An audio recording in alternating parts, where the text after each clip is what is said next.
Okay, so let us begin. So, we were talking about primary decomposition. So, as A be a Noetherian ring. So, the results that I proved yesterday, the uniqueness and some of the results, we only need primary decomposition. Once the primary decomposition is assumed, you can go ahead and do that. Prove. So, for example, if you look at the I think 5th chapter of Athia MacDonald, there once the ideal is decomposable and has a primary decomposition, then so they assume this and then go ahead and prove a lot of results, which we discussed here in the Noetherian setting. So, many of those results do not really require Noetherian property, but in Noetherian property the primary decomposition is assured. Once the ring is Noetherian, every ideal has a primary decomposition. Therefore, all the results that was discussed assuming a primary decomposition of an ideal is valid. Okay. So, let A be a Noetherian ring and I equal to intersection q I from 1 to n be a minimal primary decomposition.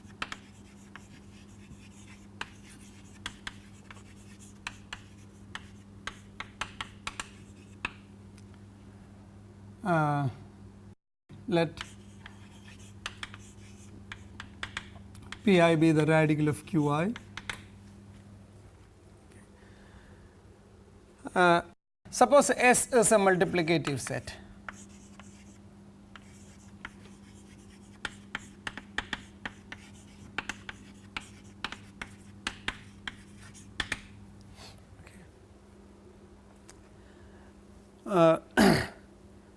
So, again when we talk about S inverse I,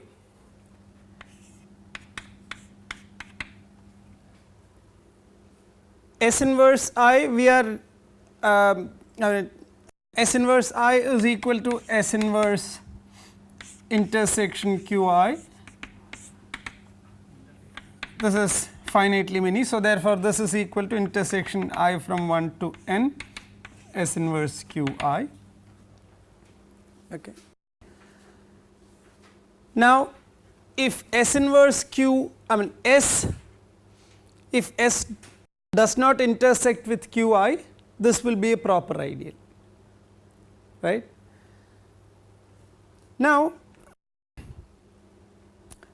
the question is whether this will be a primary ideal. Okay. Suppose it is primary, is it true that the radical of this is S inverse P I? So, let us look at one thing. See S intersection Q I, suppose so suppose some S is in S intersection Q I. Okay. This implies that some S power n, S is in Q I, that means some S power n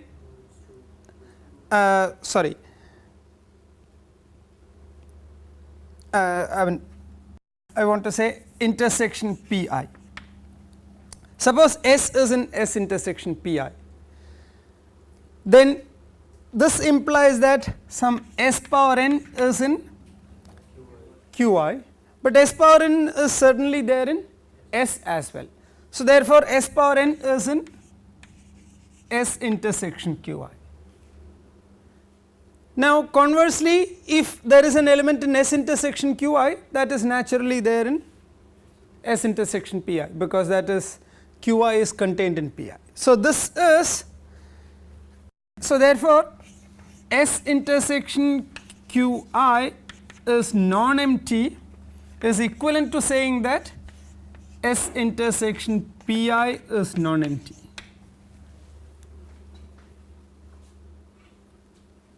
Okay. The advantage here is that we have a prime ideal. Now, so let us come back to this. Now, first of all, is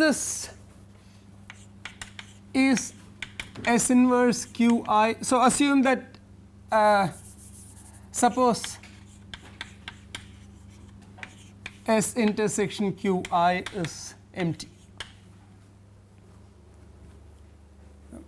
So, that means S inverse Qi is a proper ideal.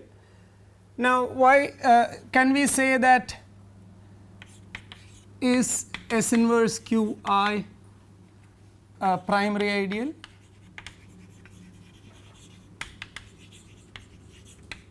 In S inverse A. So, how do you check that? We want to say every so if you look at S inverse A mod S inverse Qi, every non-zero divisor should be nilpotent in this ring. But what is this ring? This is isomorphic to S inverse of A mod Qi. So, if I look at an element here, let us say x bar, x by S bar, you can write it as some x bar by S where x bar belongs to this. If x bar by S is a zero divisor here, this x bar will be a zero divisor here, and that is nilpotent because Qi is primary in A, therefore it is nilpotent. The element x bar by x by S whole bar is nilpotent here. Or else you can start with an element x by S times y by T belongs to this. The normal way one can proceed, one can show that it is primary. So, I will leave the exercise to you to check that S inverse Qi is a primary ideal.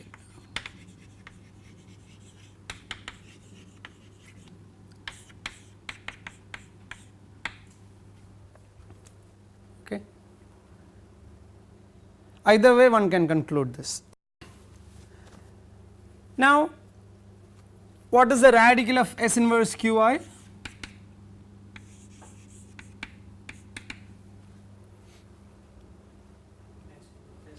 S inverse of that again we have seen S inverse of radical of Qi, which is S inverse of Pi. So, therefore, if S do not intersect with Qi, S inverse Qi is a S inverse Pi primary ideal.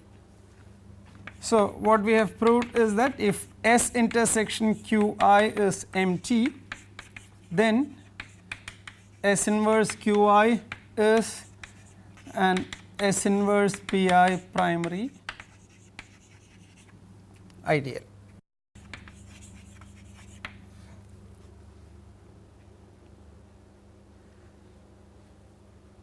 So, therefore, this is indeed a primary decomposition, and if we have to write, so this will imply that if that is a minimal decomposition, I can write this S inverse equal to S inverse Qi, S intersection Qi is empty. I look at intersection over the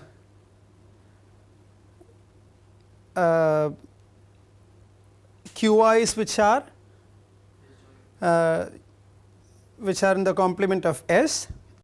Okay. I take this is a minimal primary decomposition. Minimal we have not discussed, but I will leave it to you to check. Minimal primary decomposition of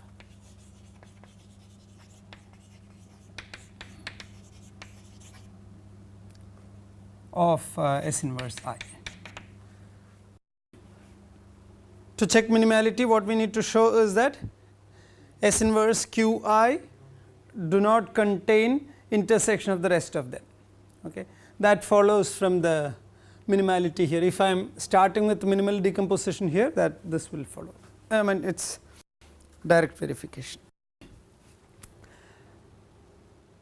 Now, as a consequence of this observation, we have another kind of uniqueness theorem.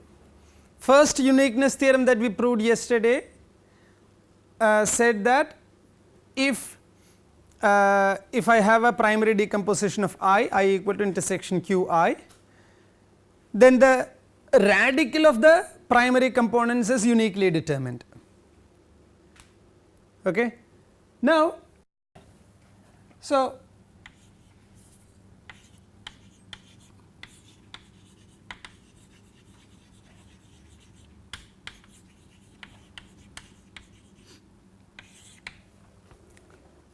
suppose I have a I will write down the statement.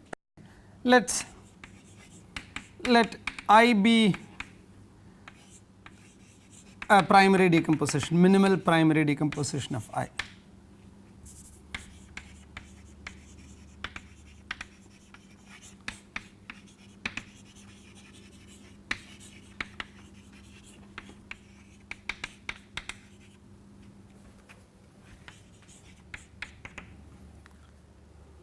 And Pi equal to radical of Qi. Okay. So, we have I mean these are all the associated primes of A mod I. Now, among them there are minimal primes, that is isolated primes and embedded primes. So, look at the isolated primes. Let P1 up to PR be isolated prime ideals of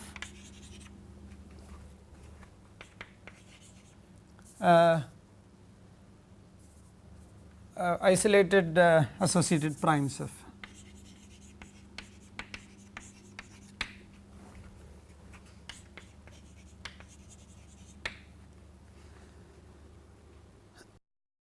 that means these are the minimal ones.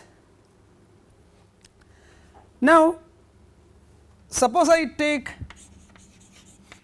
S b equal to A, the complement of so S I will just write it as S I. S I is A without P I from 1 to R. I look at the multiplicative set S I equal to the complement of these minimal associated primes. Then what would be S inverse I? This I mean S I inverse I, this would be,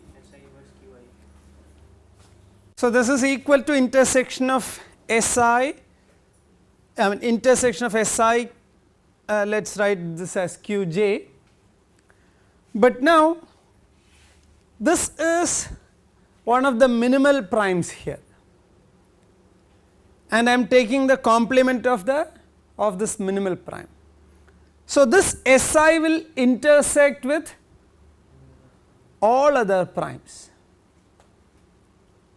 because this is, let us say S 1 is A without P 1, S 1 will intersect with all other prime ideals. Okay. That means S inverse I is equal to S I inverse Q I. That will be the only one that will survive, since S I intersection P j is non-empty for all j not equal to I. which is equivalent to saying that Si intersection Q j is non-empty for all j not equal to I. So, therefore, this will, in this intersection only one of them will survive, which is the primary components which are. Now, forget about this part. If you look at this part, this is, we are taking some multiplicative set, this is independent of the primary decomposition. I am taking, see, we have proved that the primary components are unique, the prime ideals associated to I are unique. So, I take those prime ideals, among them I look at the minimal prime ideals, look at I take one of them and look at its complement and apply the localization. What we get here is S inverse Q I. This says that however your primary decomposition is, the primary ideals involved need not be unique, but then the minimal primary the primary ideals corresponding to the isolated prime ideals, they are uniquely determined, right. S inverse Q I is now uniquely determined. So, therefore, the second uniqueness theorem says, let A be Noetherian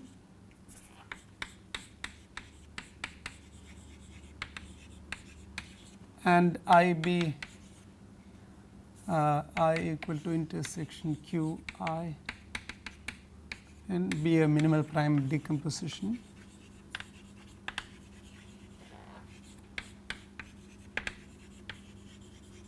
Minimal primary decomposition.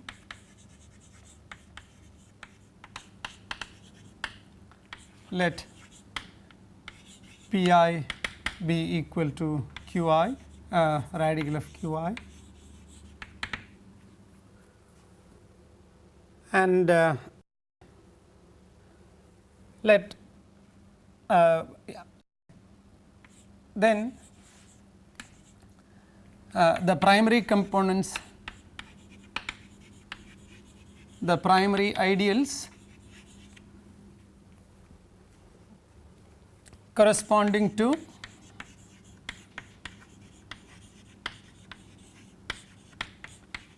the isolated primes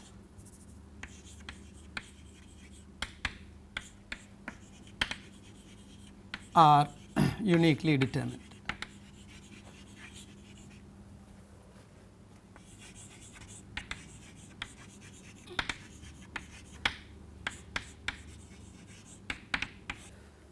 So, Si is Qi, therefore,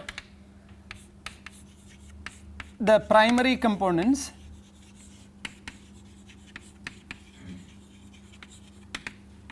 given by phi inverse of Si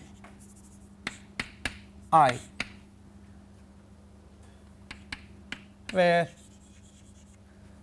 this is components corresponding to, so let me corresponding to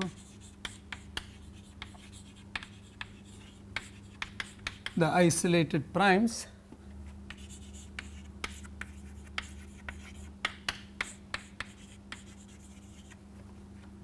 are given by phi inverse of Si inverse of I, where Si is complement of Pi and phi is the natural map from A to Si inverse of A.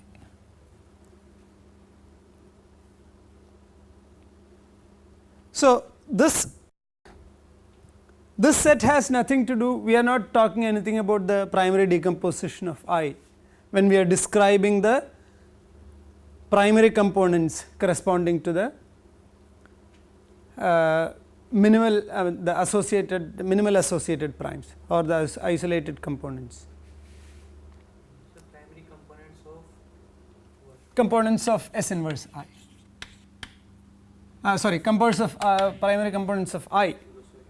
Yeah. So what we are here, see earlier when we tried to prove the uniqueness of the first uniqueness theorem, how did we prove it? We proved that the primes that appear in the as radical of primary components is they are precisely the prime ideals of the form radical of I colon x, where x varies over A, right. So that has nothing to do with the, we have expressed that set independent of what primary decomposition you are taking. So there that's how it is, we proved the uniqueness. Similarly here we are saying that if I take the primary components corresponding to the ideal S inverse I are precisely of this the minimal primes are precisely of this form. So this does not really talk about, because once the primes are uniquely determined we can use that uniqueness to get SI. SI we are not talking about QIs, however your primary decomposition is, SIs are uniquely determined. Now you just look at phi inverse of SI I, where SI is a complement of minimal prime, minimal associated prime. So therefore this implies that so that proves the assertion, this implies that the minimal components are uniquely determined.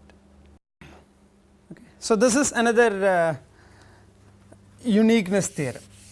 So this one we saw yesterday in the example of x square comma xy. X square comma xy, there was x intersection x square comma y, that was one decomposition, and the other was x intersection x square comma xy comma y square or y power n for any n. So the primary component corresponding to the embedded primes are varying, but the primary component corresponding to the isolated component is x itself. So now let us look at some more interesting properties of ideals in Noetherian rings. Suppose I is this is if I is finitely generated,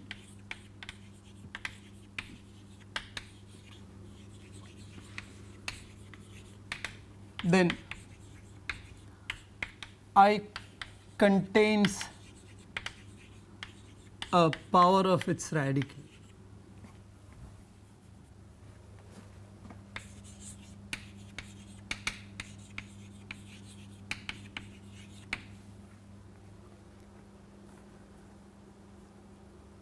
If I is finitely generated, then the ideal contains a power of its radical. That means there exists, see I is contained in radical of I, right.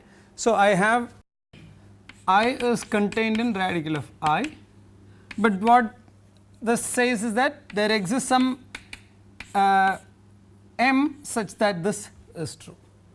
This is when I is finitely generated. How do you prove this? If I is finitely generated, I guess I will require radical of I is finitely generated. If radical of I is finitely generated, then I contains a power of its radical. So let this be equal to a1 up to a n. Each element in the radical there exists a power which is contained in I. So this implies there exists k I in n such that ai power ki belongs to I.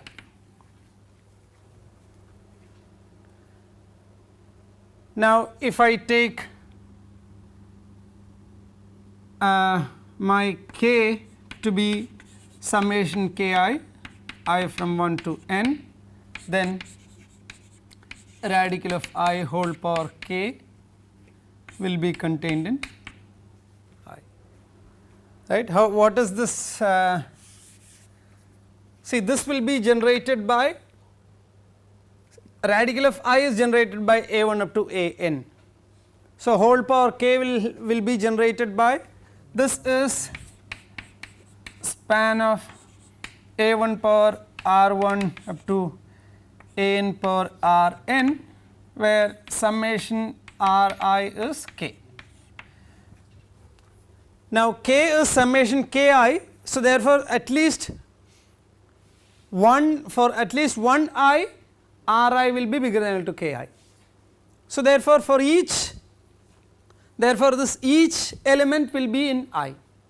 Therefore, the whole of this is in I. Okay. So, corollary of this is that every ideal in a Noetherian ring contains a power of its radical.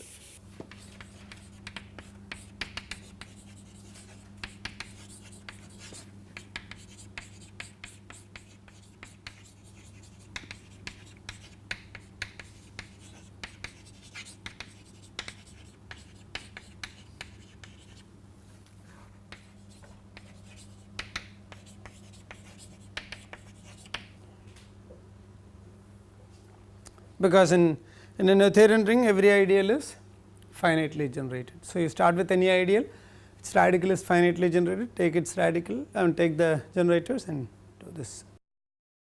Okay. Yeah, and another corollary to this is in Noetherian ring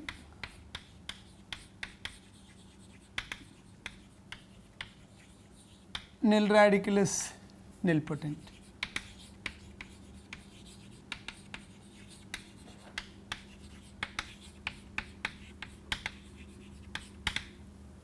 Take I to be equal to 0.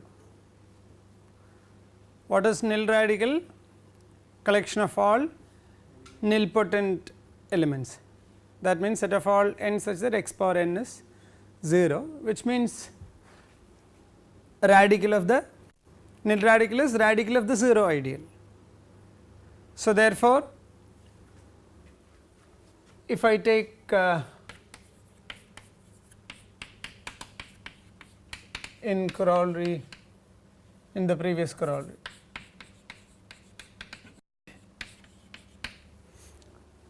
take I equal to 0, then in a Noetherian ring it contains some power is contained in some power of its radical is contained in the ideal.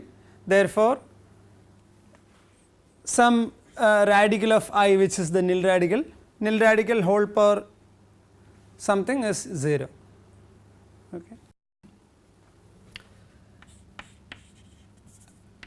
Another interesting, at the same time not very difficult, let A be a Noetherian ring and M be a maximal ideal.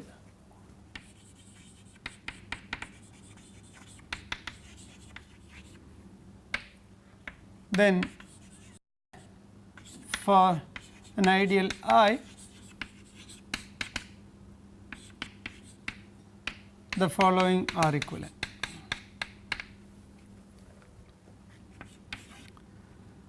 I is M primary, radical of I is M, and this is M power n is contained in I, contained in M. Now, if I is M primary, it means it is primary and it is its radical is M. So, 1 implies 2 is straightforward. Radical of I is M, then of course I is contained in M and we are in Noetherian ring, therefore every ideal contains a power of its radical. So, therefore M power n is contained. Now, suppose M power n is contained in I, contained in M. We want to prove I is M primary. This equation says that apply radical on this equation. What do you get? Radical of M power n is contained in radical of I is contained in M. Now, what is radical of M power n? M itself, right? Because for M power n, M is the only ideal, maximal ideal containing M power n. So, therefore, M power n, radical of M power n, which is M is contained in radical of I contained in M, which means radical of I is M. If radical of I is a maximal ideal, then it is primary. This is what we proved sometime. So, that proves 3 implies 1. I will leave it to you to complete that. Now, let us go ahead and learn some properties of Artinian rings.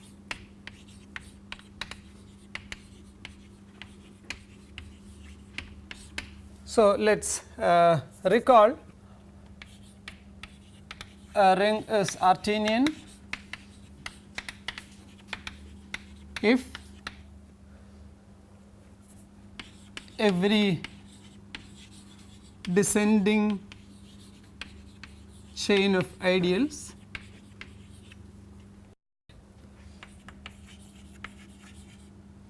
terminate, that is, if I1, I2 is a chain in A, chain of ideals in A,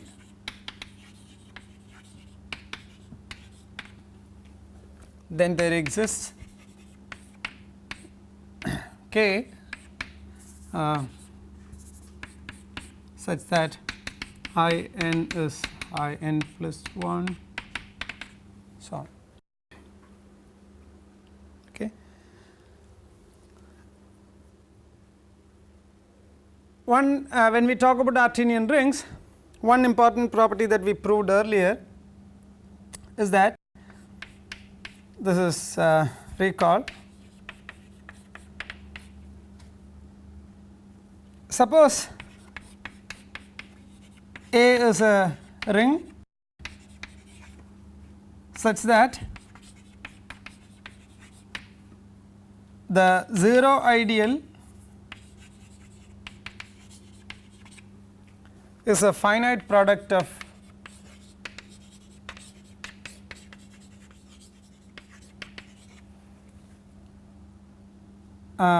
some maximal ideals of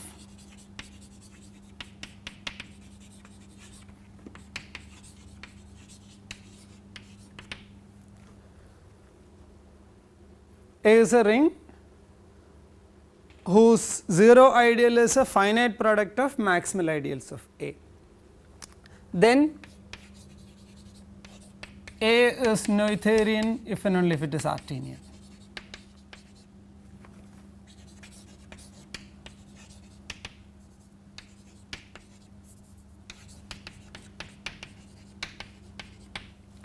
This is something that we proved some time back. So, if this is M1 up to, if I can write 0 as M1 up to Mn, then I have a chain product M1 up to Mn contained in M1 up to Mn minus 1 contained in M1 up to Mn minus 2. Each quotient is a vector space over A mod corresponding Mi. So, now by induction we can say that each module, I mean each ideal product is as a modulo over A, it is Noetherian if and only if Artinian, and by induction we prove ultimately reach M1 and then A. Okay, that is how we proved this result. Now, Artinian rings are and all the examples that we looked at, they are all very close to being Noetherian or even stronger than being Noetherian. So, we will see that is it is true in general, but before that let us look at some nice properties of Artinian rings. In an Artinian ring,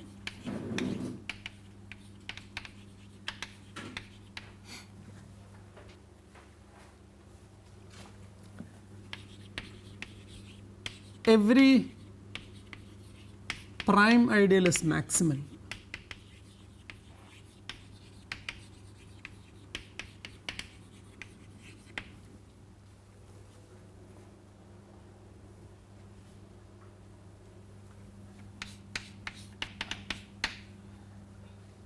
Suppose I take a prime ideal, let A be an Artinian ring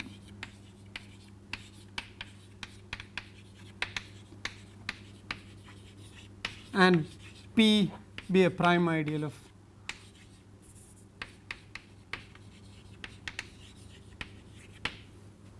okay. We want to say that P is maximal, or in other words we want to say that A mod P is a field. Okay. So, let B be equal to A mod P. We want to say that B is field. We know what we know is that B is integral domain.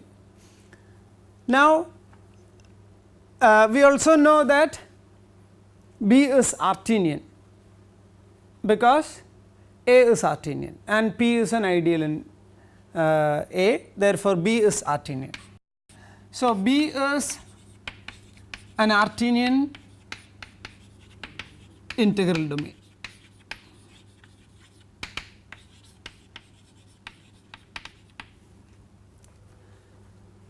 We want to say that B is a field. So, let us start with a non-zero element B. Okay. Then we have then there exists this chain, the chain x contained in x square, contained in x cube and so on. That means, since B is Artinian,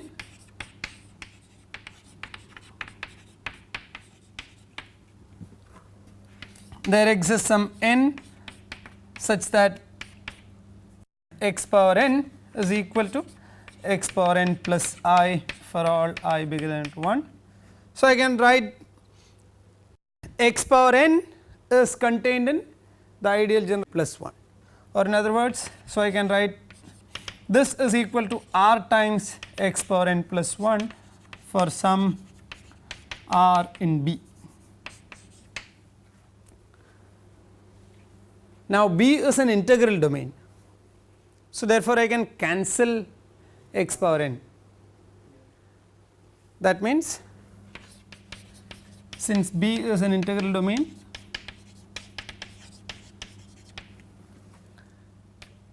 one is equal to R x. That implies x is a unit, and that implies B is a field, and that is exactly what we wanted to prove. So, what we have proved here is that an Artinian integral domain is a field, and this can be thought of as a corollary to that result. An Artinian, the proof is, if you start from here, what we have proved is an Artinian integral domain is a field, and this is in fact a corollary of that result.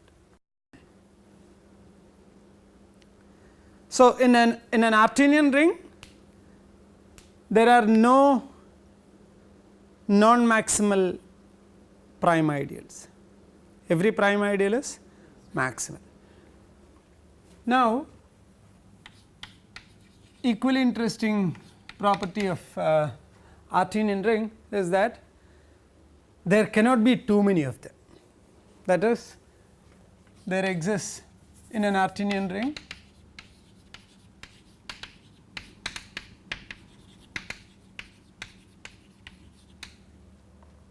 there exists only finitely many prime ideals or maximal ideals. Now, I will write it as maximal because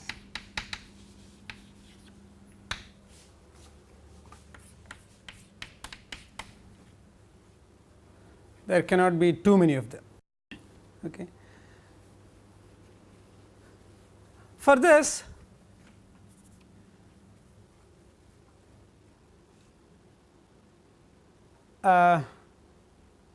look at this set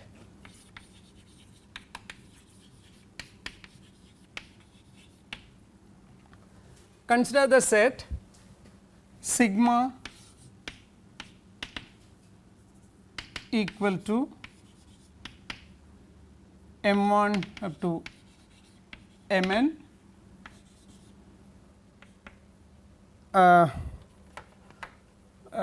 okay, set of all I will write in words, that is easier to finite intersection of maximal ideals.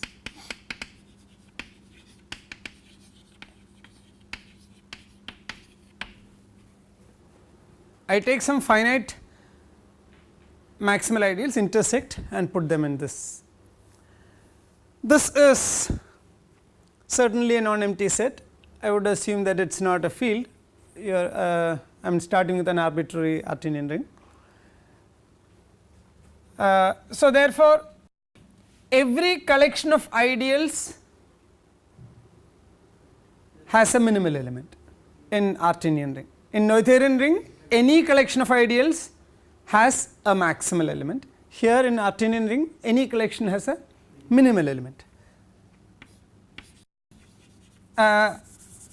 Then sigma is non-empty and sigma has a minimal element. So, I will denote this by m1 intersection mn. Okay. Now, I take any other maximal ideal, let m be a maximal ideal.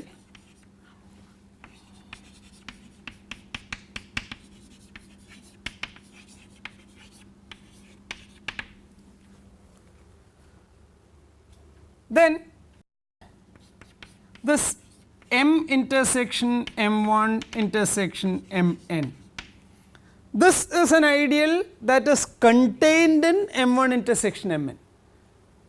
This is, which means this is smaller than the minimal. It cannot be, because this is indeed the minimal. So, therefore, these two are equal. This implies this is equal to m1 intersection up to mn.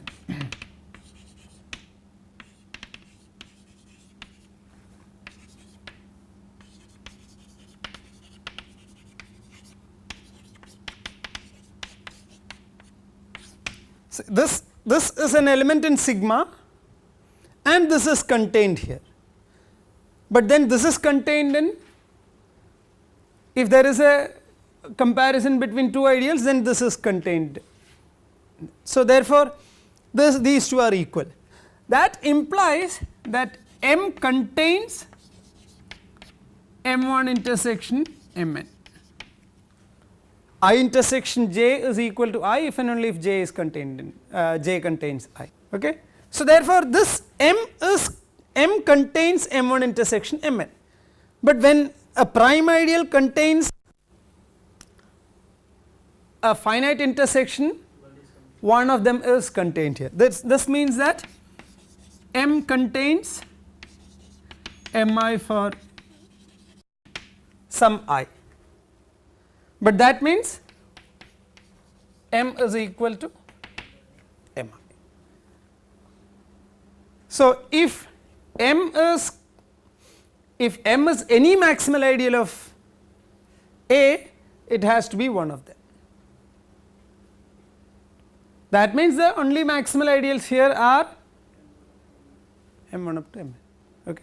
So, that proves that it has only finitely many maximal ideals. Now, more properties of Artinian rings I will take up on in the next class.